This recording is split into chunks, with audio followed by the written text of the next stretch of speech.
Hi, everybody, and welcome to the Cultural Studies podcast. My name is Toby Miller, and I have four very special, as the saying goes, guests today. I'm very excited to welcome them here this afternoon, my time. Hi, Claire Parkinson from Edge Hill University. I'm Lara Herring, and I'm a teacher at University of Salford. And Liz, you're muted. Hi there, my name is Liz Marshall, and I'm a Canadian filmmaker. I'm Olatz Aranceta Reboredo from the UPF Center for Animal Ethics. Well, thanks everybody for being here. And the reason that you're gathered before us, as it were, is because of a terrific new book co-edited by Claire and Lara. And I'm hoping that they might tell us a bit about the book, and then maybe we could learn from Liz and Olatz about the things that they did in the book. In Olatz's case, writing; in Liz's case, being interviewed about her filmmaking. Thanks, Toby. So I think, first of all, this book really came into being because Lara and I have known each other for a long time now. We've known each other for many, many years, and we've worked on various projects together over the years. And so what this book did was it was actually bringing together different research areas that we'd been exploring, both collectively together with other people, individually, and so on. So it really brought together our interests, which were in screen studies, animal rights, and vegan celebrity as well. So there was, I hope Lara would agree with me, there was a sort of catalyzing event that sort of brought it all into being, which was after the Joaquin Phoenix's acceptance speech at the Oscars in 2020. And Lara and I were absolutely fascinated both by the speech and also by the sort of critical and the public reception of the speech. So much so that we immediately set to writing a journal article together about it because we thought it was so interesting. And then the book sort of emerged out of that, because I think one of the things that we realized as we were writing the journal article was that really there wasn't anything out there. There was a gap, if you like, for a longer form publication that really engaged with those sorts of ideas around animal activism and film and television. But we were really interested as well, not just thinking about it from an academic perspective, but also introducing other voices. And I think what became really important for us was to have the voices from the activist and filmmaking communities as well. And I think really when I say that, there's a little caveat in there as well, because I'm not for one moment suggesting that we can easily categorize our contributors as filmmaker or activist or academic.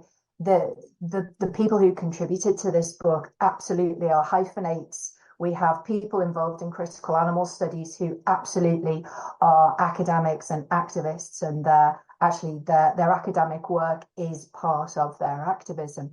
And I think, interestingly, one of the questions that Liz answered when we were doing the interview for the book was around this question of identity as filmmaker and an activist. And maybe that's something we can come to in a moment with Liz, but I don't want to take up the whole explanation of the book. So maybe Lara, you might want to say a little bit about it as well.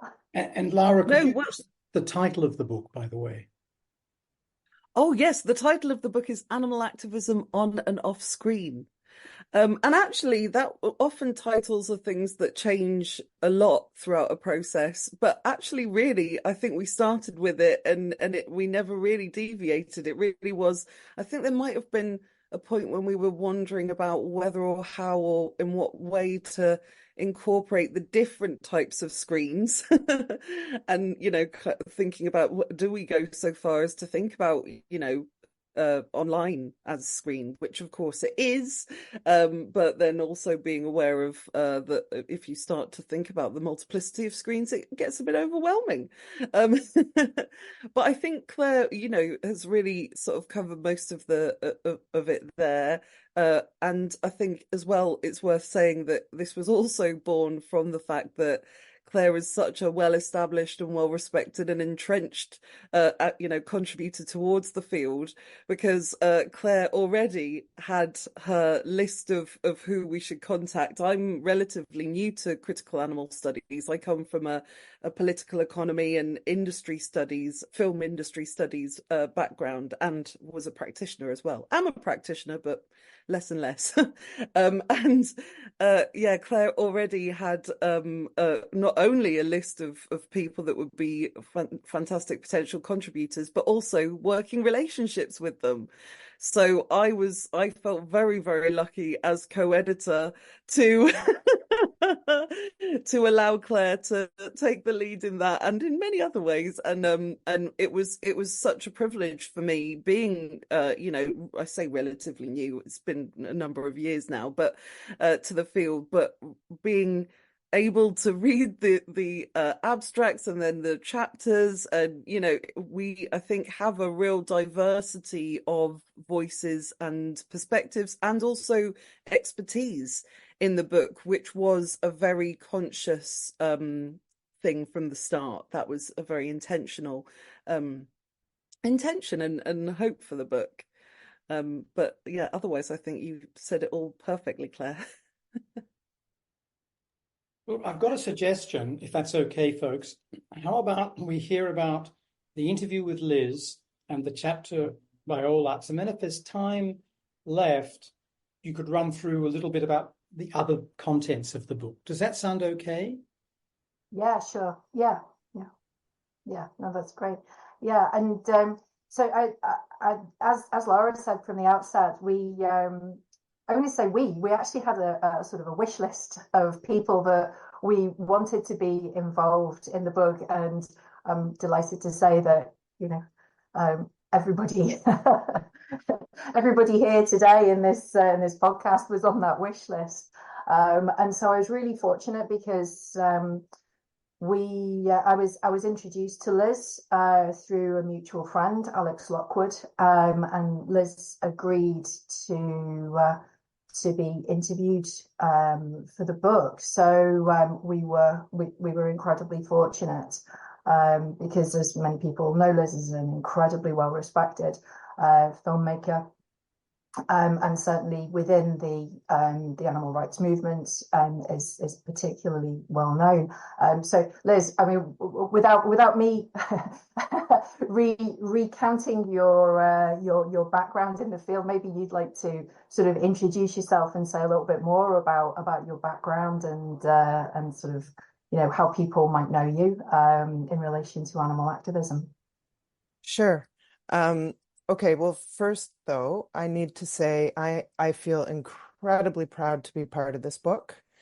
When I received it in the mail, I really enjoyed just having it in my hands and going through it and reading different chapters. So it's an honor to be included. So thank you so much.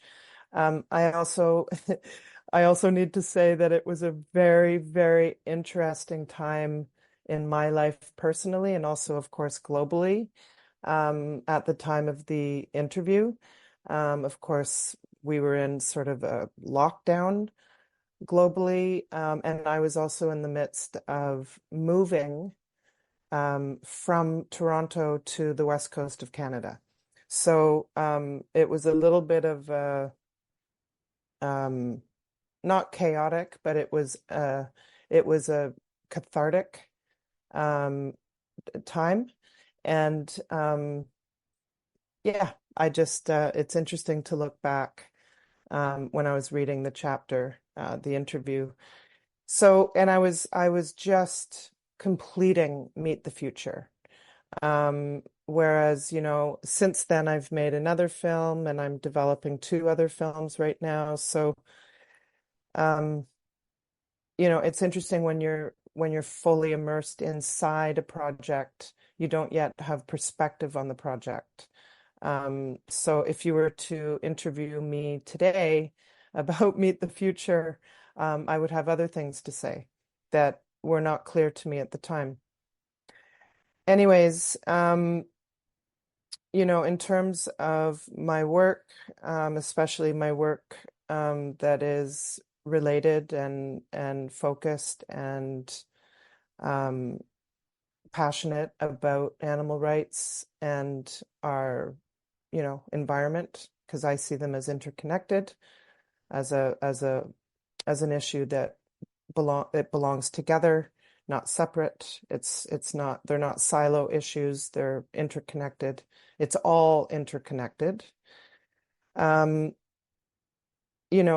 Ghosts in Our Machine, which was released in 2013, was really more of a love letter. It was also like a very deep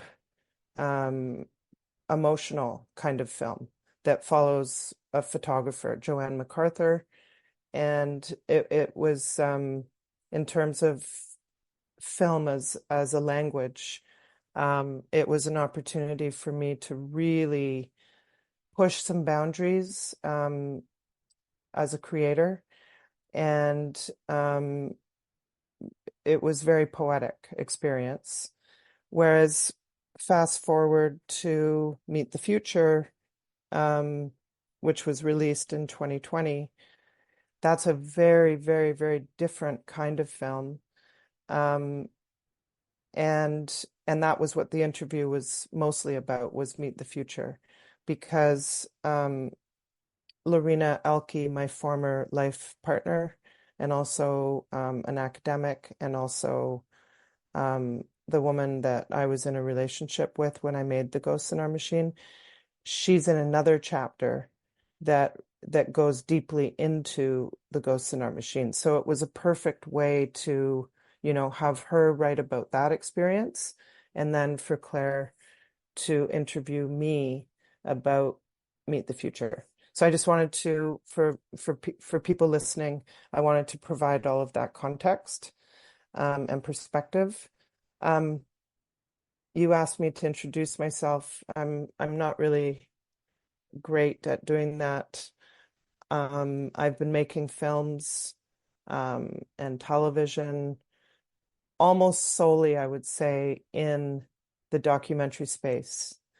I've done some other projects where I've explored more scripted things, but predominantly I would say I'm a documentary filmmaker, and I've been hard at work since the 90s, and it's just what I do. It's who I am.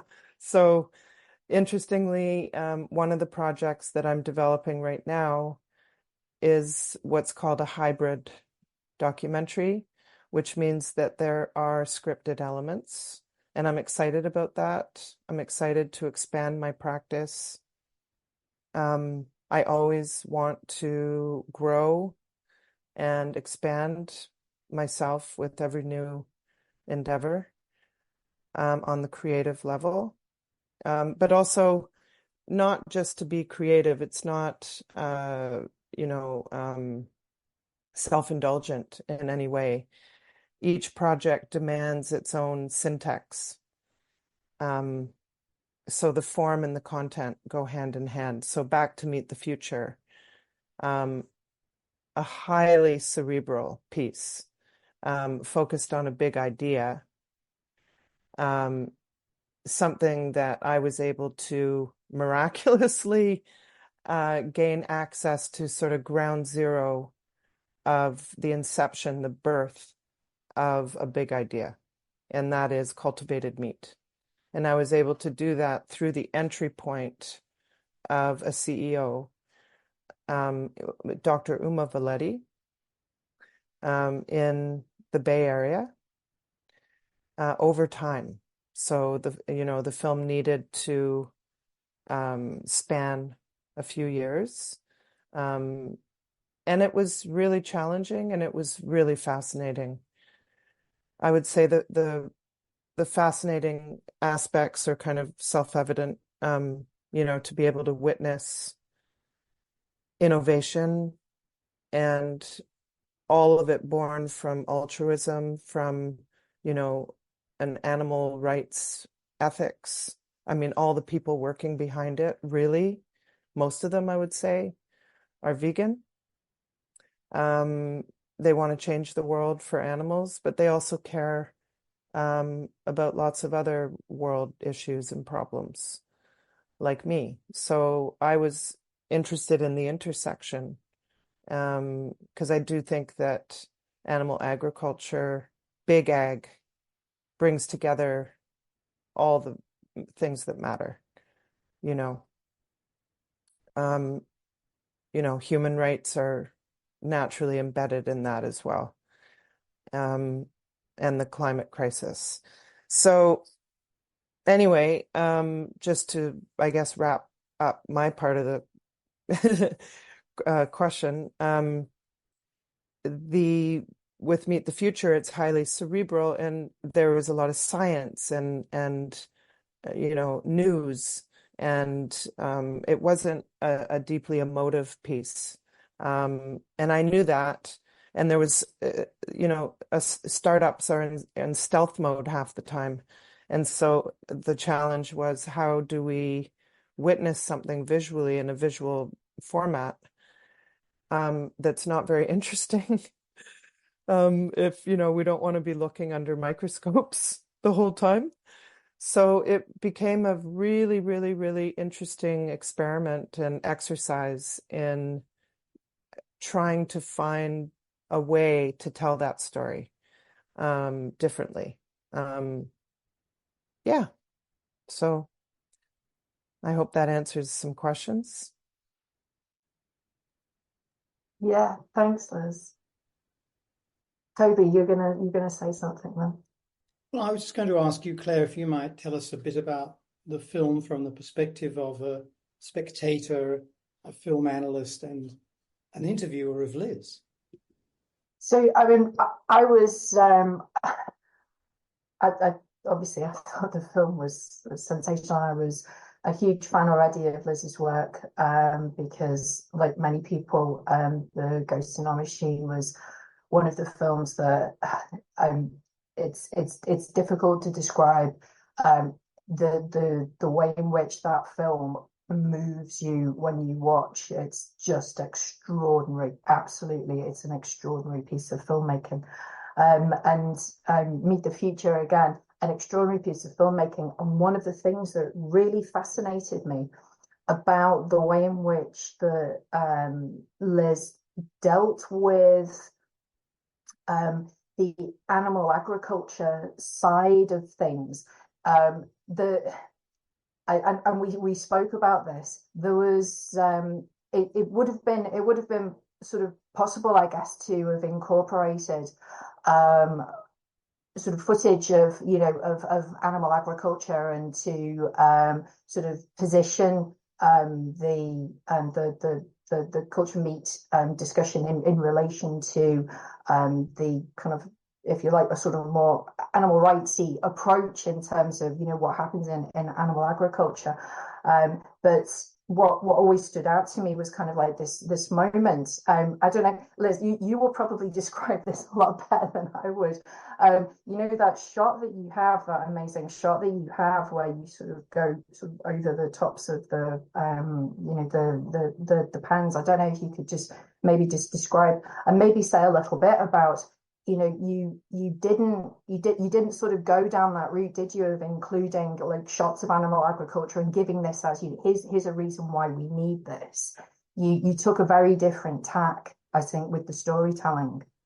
Yes, and I'm glad that it translates well for you, because sometimes you make these really hard decisions, and part of you doesn't necessarily know completely whether it's the right choice or not.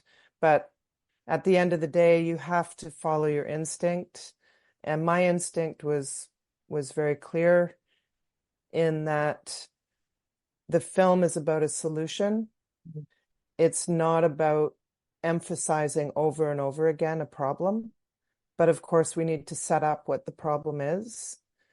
And the problem, the issues are, in my view, inherent all the way through the film without having to see the carnage and suffering and devastation of the impacts of industrial animal ag on animals and the planet. But it was important to at least introduce this because it's a dramatic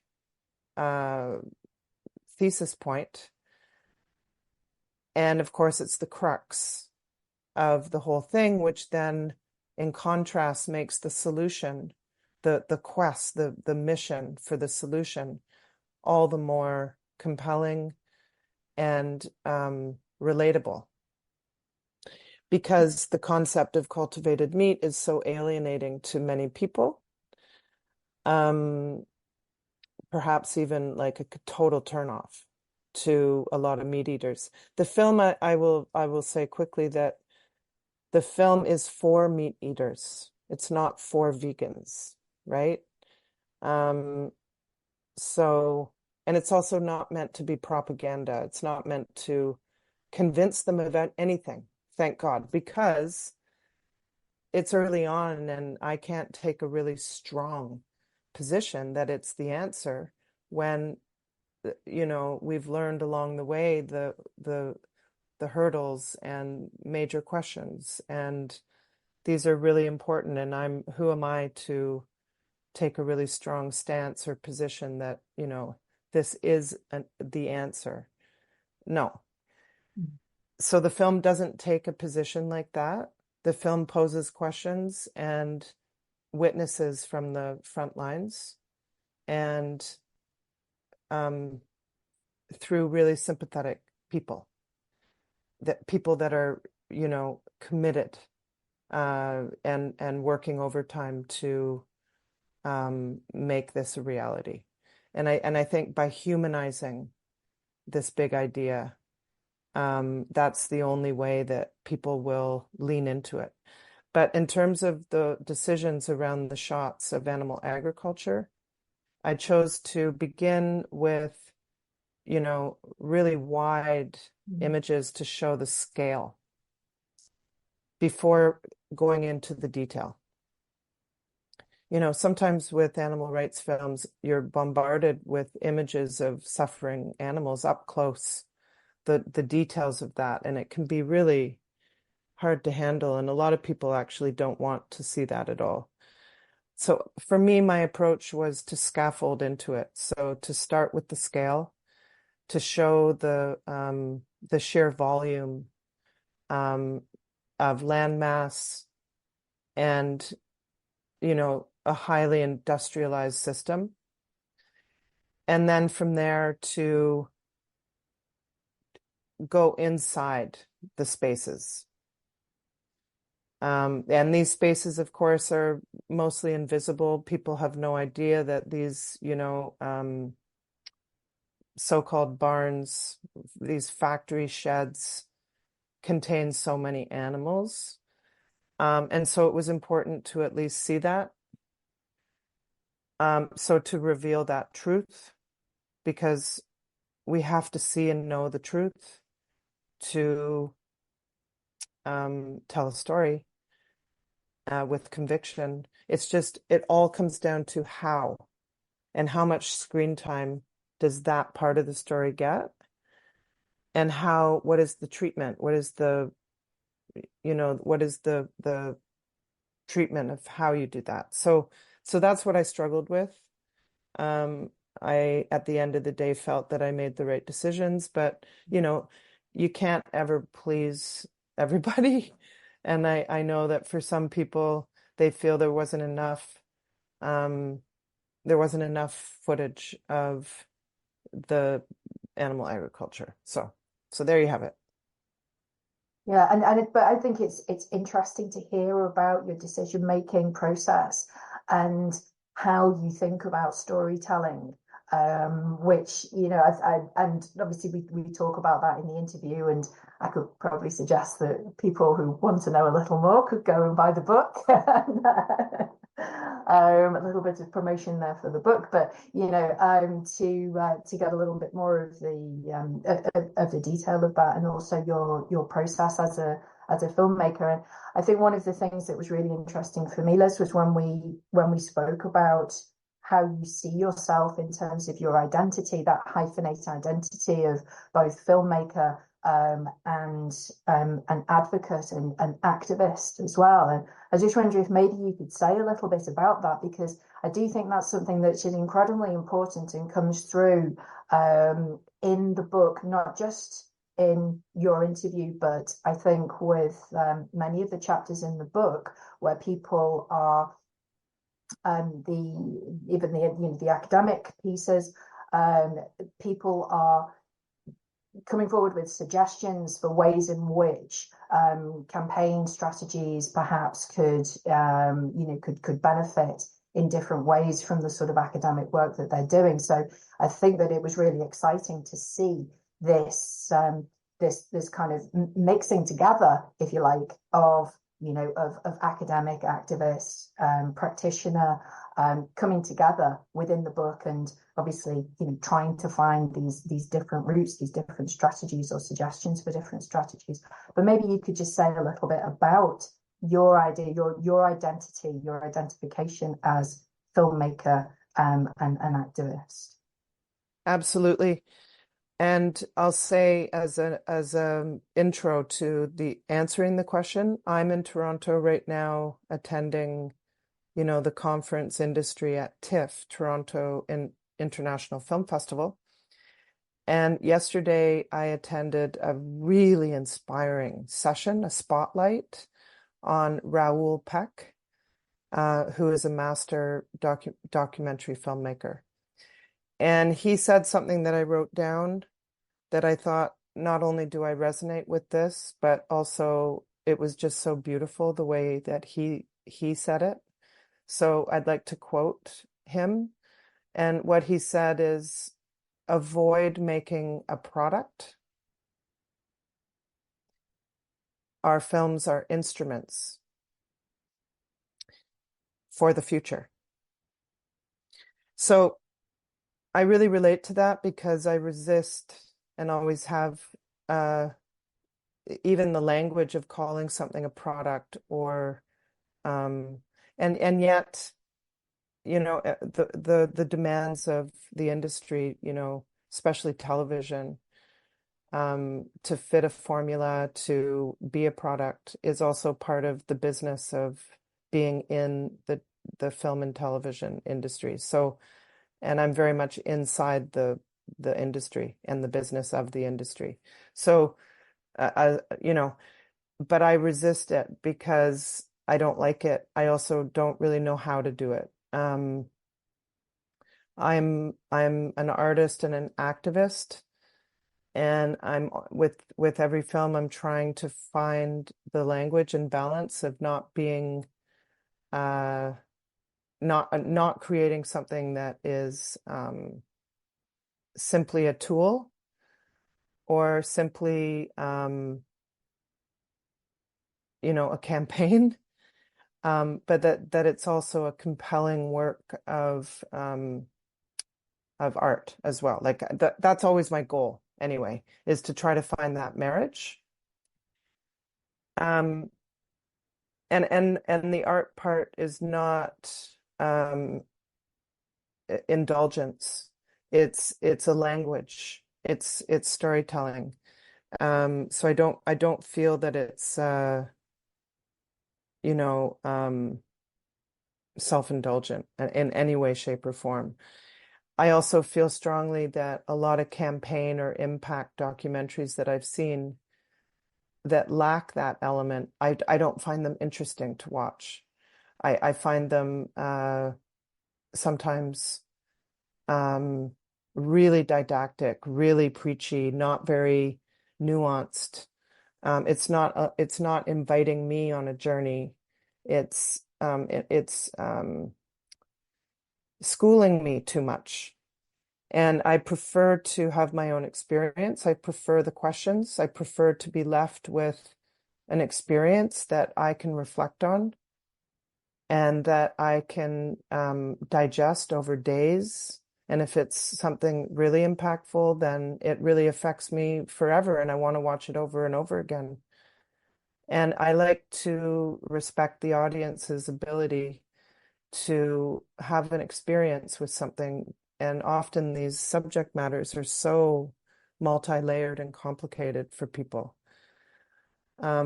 Unfortunately, it's just the reality. So my approach with it really is to invite people, because with the Ghosts in Our Machine, the real, I would say, number one challenge, and when I say challenge, it's a positive thing,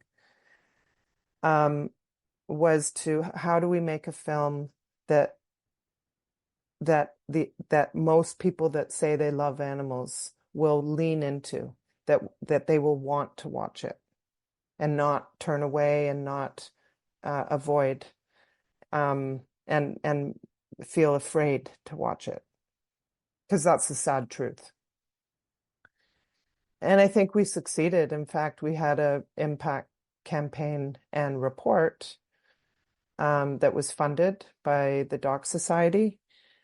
And we see those metrics, qualitative, quantitative results from the campaign, both Meet the Future and the Ghosts in Our Machine. We conducted campaigns and had impact reports, and you can read them, download them, use them as tools from my website, lizmars.com.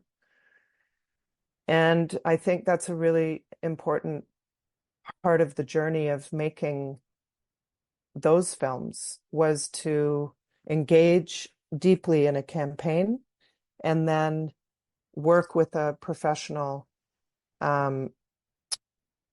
impact consultant and evaluator to measure the impact in those ways. And so it was a really fascinating process to do that. And the numbers and the language is there. It speaks for itself. And that's, I mean, I think that's so important now, isn't it? I think for so many of, what a term now, some social issue documentaries or documentaries that are engaging with key issues, is these impact campaigns. And I guess, for funders particularly, funders are looking now for some measurable impact, so that they can understand, what it is that their money is going towards. And I think it's really interesting now that so many of these impact campaigns have come up with really fascinating metrics and ways of measuring impact, which is obviously so important. I was wondering actually if this might be a really good sort of segue, because obviously we're talking about films and about advocates and advocate identities. I was wondering if this is a time really to bring Olatz in, and maybe Olatz could talk a little bit about the ways in which their chapter, and it was a co-authored chapter, so Olatz, maybe you could name check your co-authors there as well.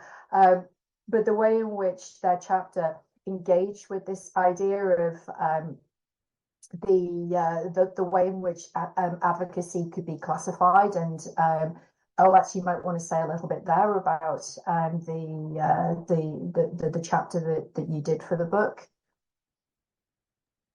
Thank you, Claire. Yeah, this, as you just said, is a co-authored chapter together with Nuria Almirón, Laura Fernandez, and I would be the third signing author.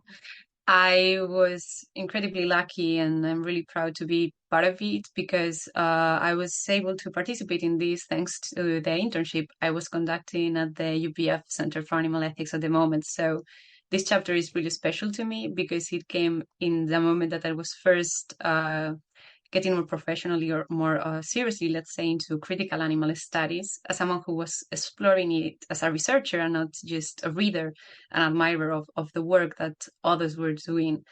And I've learned a lot, not just by working in this chapter, but also reading other contributors that participate in this book. So as the conversation was already going through that, I would maybe like to connect our chapter with this idea of identity of what being an activist means and what activism looks like. Because what we do in our chapter titled Inspiring Animal Liberation, the representation of animal activists in US animal advocacy documentaries, is precisely to look into the self-representation of activists. That is how activism is being defined through the documentaries that have been produced in the last, I think it was 20 years. And this regular use of documentaries for animal advocacy means that a lot of people, when starting to explore these questions and seeing where they fit in this narrative, they will look to mirror or will look to see themselves reflected in these questions that are opened in documentaries, in the way that maybe an activist is being made on a screen, as many of the documentaries that we studied shows.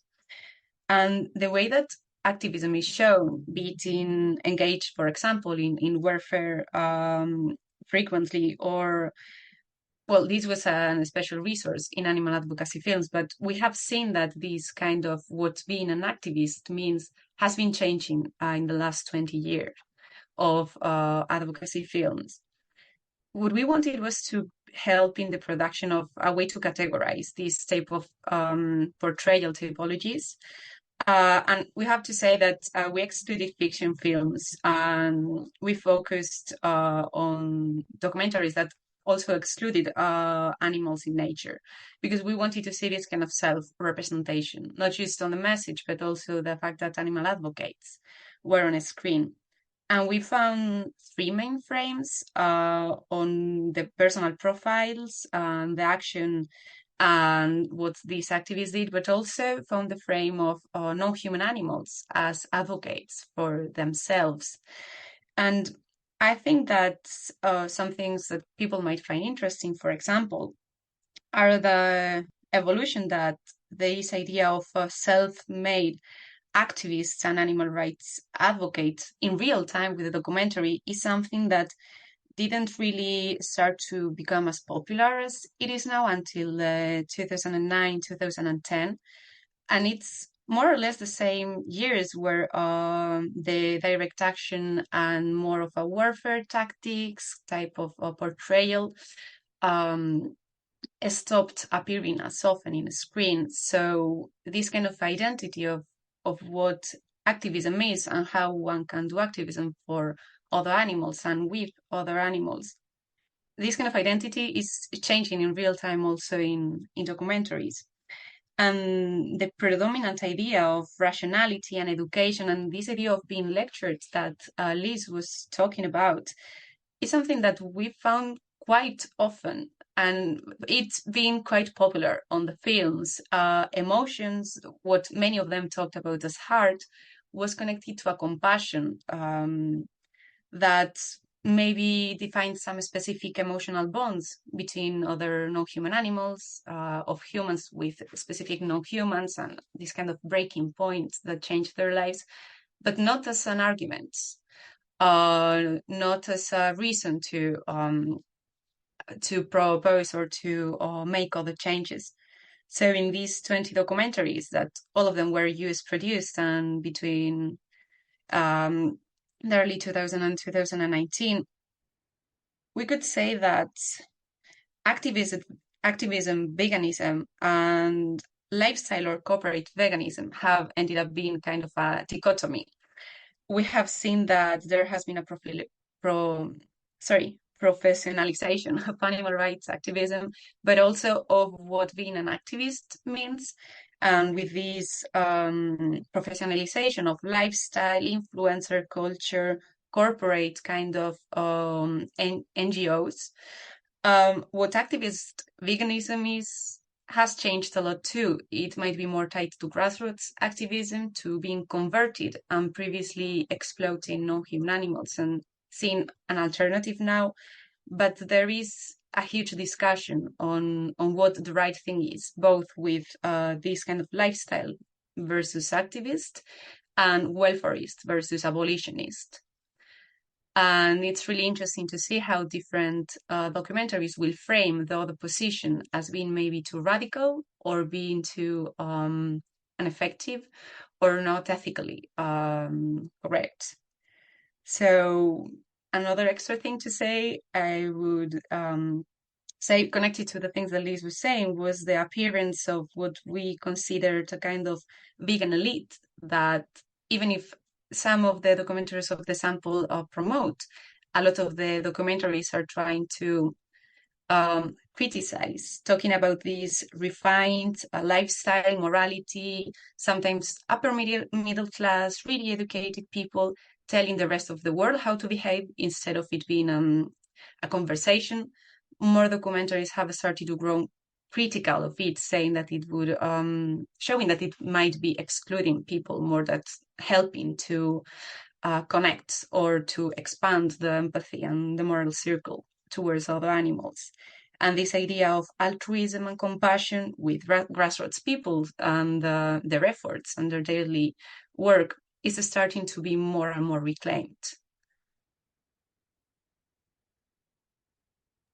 And I think, I mean, Toby, I hope you don't mind if I just, I know that time's moving on quite quickly, but I just think it was really interesting because the book was split into 3 parts, which was about the kind of, filmmaking practices, narratives, and so forth, which Liz has spoken about, and then the representation of activism on screen, which Olatz has just been speaking about now. And then the other part of the book was about celebrity activism. And Toby, your chapter was about was in that section on celebrity activism. I was just wondering if perhaps you could say a little bit about the chapter that you wrote and maybe how that you see kind of like any links with what Liz and Olatz have mentioned.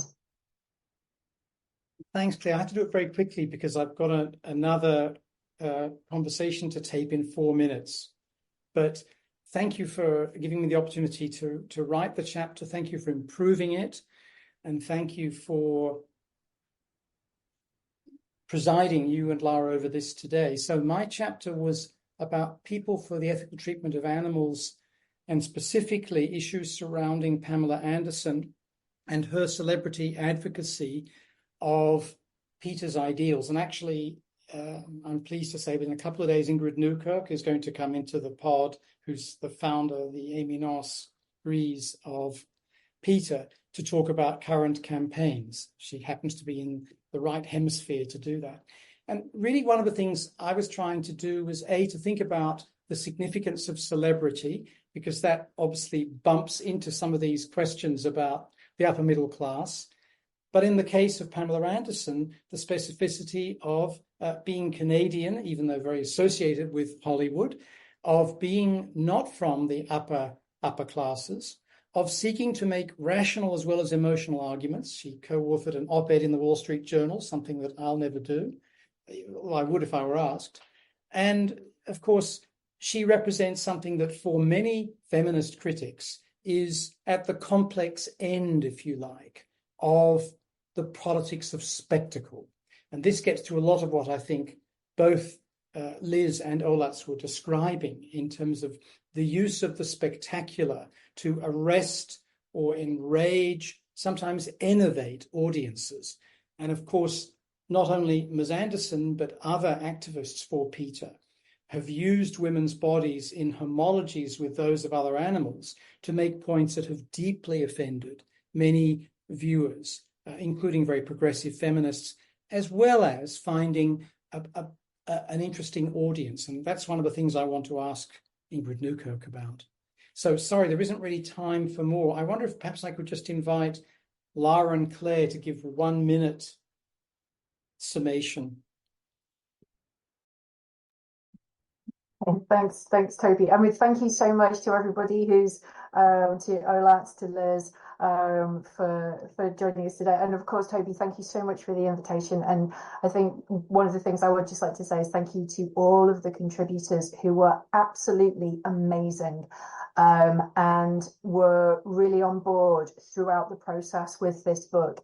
And as Liz mentioned, you know, we were doing this through some quite difficult times, you know, through sort of the obviously COVID, and post-COVID.